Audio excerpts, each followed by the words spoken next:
और आज बात होगी सुपर बग पर वार और एंटीबायोटिक भी बेकार। जो एक बड़ी रिपोर्ट आई है लैंसेट की तरफ से।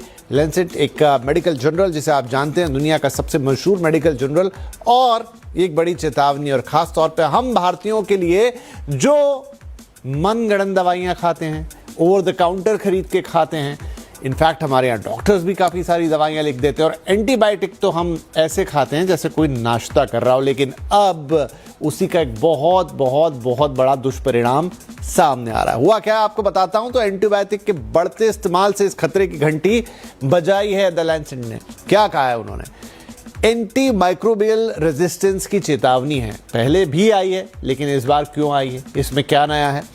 83% भारतीय मरीजों में MDRO पाया गया है। 83 एक तो अपने आप में बहुत बड़ा नंबर है जो ऑलमोस्ट पूरी पॉपुलेशन को कवर कर लेता है। और MDRO यानी कि मल्टी ड्रग रेजिस्टेंट ऑर्गेनिज्म, इसको ध्यान से पढ़िएगा, multi drug resistant organism. MDRO मरीजों में होता है सुपर बग। रोकिएगा इसे यहीं। क्यों सुपर बग कह रहे हैं? क्योंकि एक ऐसा ऑर्गेनिज्म आपकी बॉडी में पैदा हो गया है जिसके ऊपर कोई दवा, कोई एंटीबायोटिक काम नहीं कर रही है।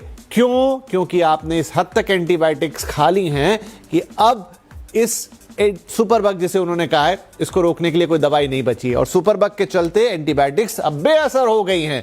यानी हमने अपने अंदर ही दवाई खा खा के एक ऐसा शैतान पैदा कर लिया है जिसके ऊपर अब कोई दवा असर नहीं कर रही है, कोई एंटीबायोटिक असर नहीं कर रही है। भविष्य में बीमारी का इलाज मुश्किल होगा। इवन आपको सर्दी खांसी भी हो जाएगी तो भी आप तकलीफ में आएंगे।